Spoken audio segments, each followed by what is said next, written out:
So in this one here, for a pie chart, we need to note that a lot of the data has been combined. And why is that?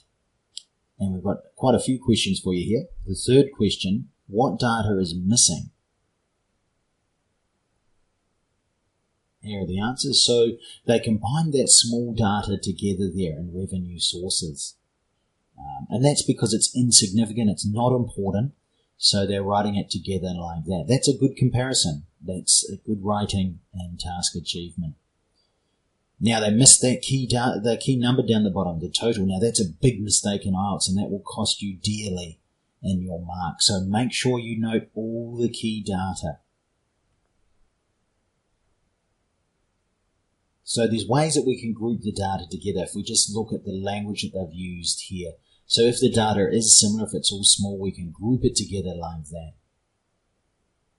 And we can talk about the combined, we could mention it that way as well, that it totaled just 0.8% combined, that would be fine. Or you can talk about it respectively.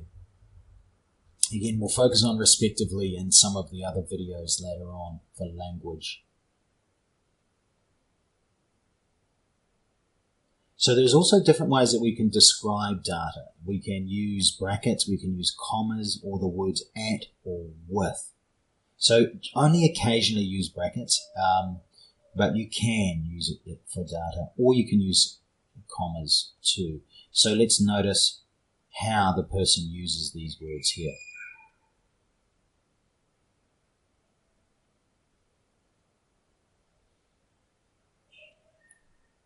So a lot of variety there, isn't there, in how the person is writing data or describing data. Now, one thing we have to be aware of is to and by for lexical resource. They can be tricky, so make sure you're clear about that. We focus on that in the lexical resource video coming up. Also on IELTSTEVE, I've got a specialized video that focuses on this. So have a look on YouTube if you'd like, and you can see that video as well. Look for prepositions in speaking and writing. Now notice carefully here how the data is ordered in this table. So what do they talk about first, second and third, and why are they doing that?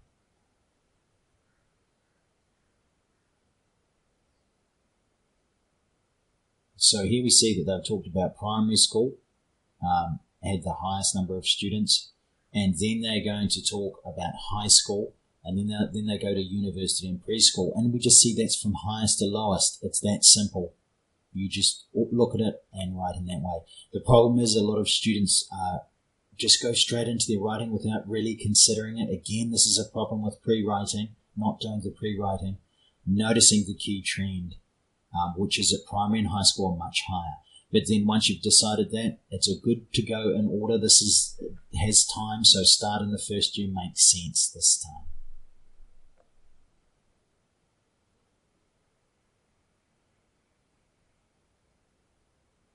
So we'll mention that again here, and we can look at the key data and what key data is included and why is that, and what data is excluded. So we've started here. You see the writing in blue. That's to help you.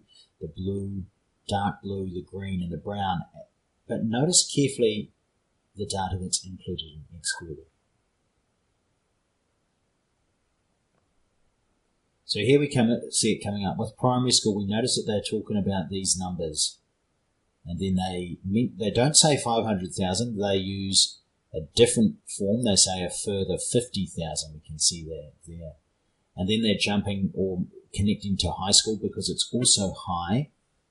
And then they talk about the final number, and they mention that they don't mention the two middle numbers because it's insignificant, really. Now for university, they start with the first number, then they again miss the middle numbers, but they're not missing the middle numbers. They're describing it because I've said it's increased consistently to 215. They mention that number. And then with preschool numbers, again, they show the first number, and then they mention the drop into 2003, and they finish up with 135. So they're showing the start, the finish, the high, and the low. That's what I always tell my students. That's a good thing to remember. When there's lots of data over time, start, finish, top, bottom. If you mention all that data, it's key. In a table, you have to be careful. You're going to have to exclude some information. So if it's not significant, group it together, describe the change, but you don't have to describe every single piece of data.